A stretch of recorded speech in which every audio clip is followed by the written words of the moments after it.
Hello. In today's video, I will talk about the Maiden of Swords. So, the Maiden of Swords is the last card of the court. She is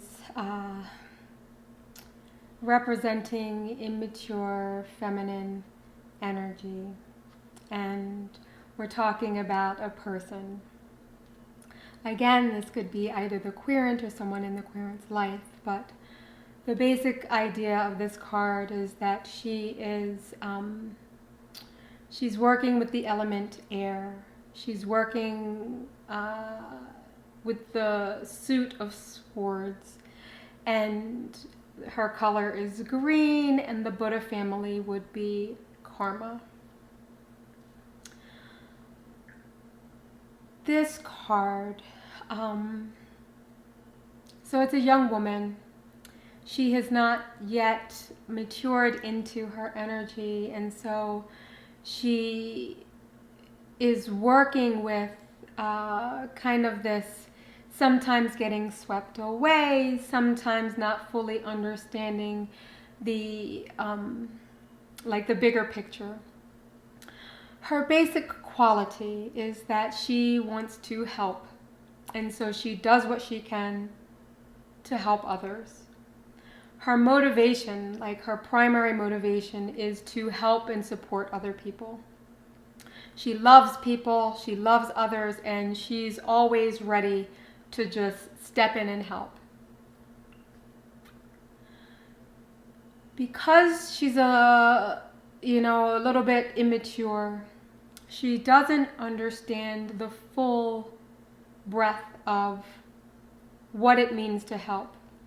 And so sometimes she's misguided. Sometimes she will do things to help others that don't actually help them. Even if the other person thinks that in this moment this would be helpful, it ends up not being helpful in the long run. And so she has sometimes a hard time looking well into the future to see the impact of whatever it is that she's trying to do to help. And that's going to be one of the places where she gets a bit stuck. She's going to be well organized. She is going to be, again, motivated to create change and to help other people. She is always ready to jump in, and in her reversed position, she can be out of sync, out of touch. She may have problems with mind-body synchronization, or she may have problems with being in sync with what's actually going on. And because she has such a desire to help, she sometimes isn't really looking at or isn't really taking in the fullness of a situation. So she can move a little bit hastily. She can sometimes kind of miss the mark when she's trying to help.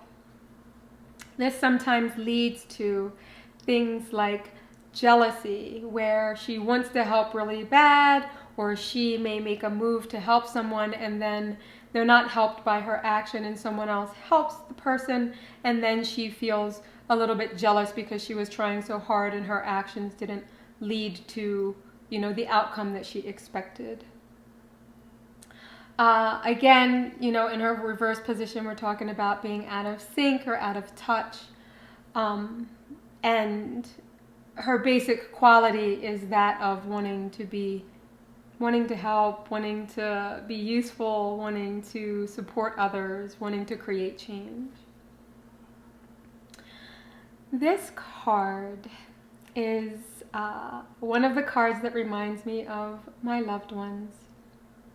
And I sat with it for a long time, trying to understand why these two women jumped out as they did.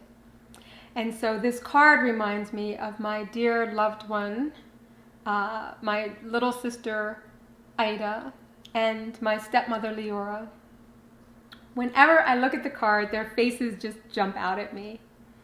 And as I thought about and studied the card and this particular energy, I understood very well why the card reminded me so much of my little sister.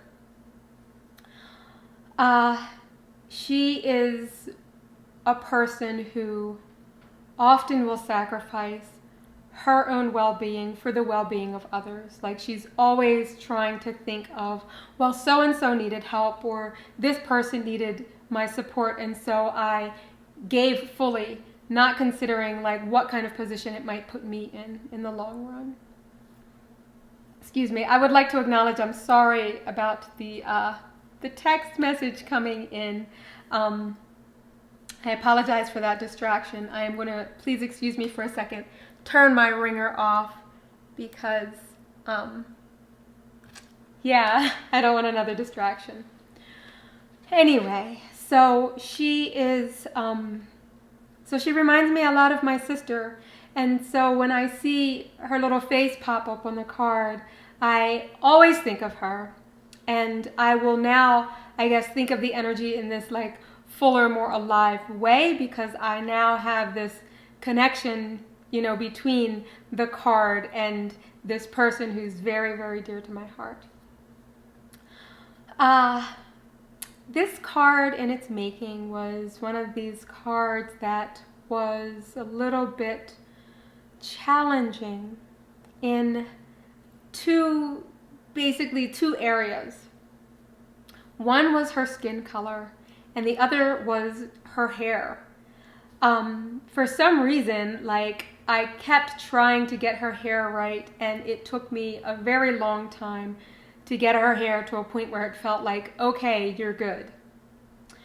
Her skin color was another challenge where I had to go back and forth many, many times to like not have her too pink or not have her too green or not have her like, there was like so much that went into trying to figure out what her skin looked like. Once she kind of arrived as she is, she felt complete, and there wasn't like a whole lot of going back and forth, but those two aspects of her were very challenging in the manifestation of this particular card. That kind of wraps it up for the court and the people. In the next video, I will introduce the minor arcana, and I have not yet figured out whether I will introduce the minor arcana in the order in which my deck is organized, or whether I will present it in the order in which the cards came alive.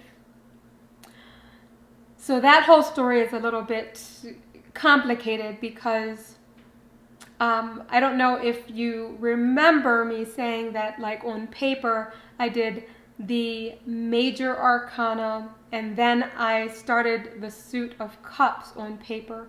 And so I got all the way through the suit of cups, including the court, because initially how I was studying the cards was the major arcana and then each of the suits, fully from the ace to the king.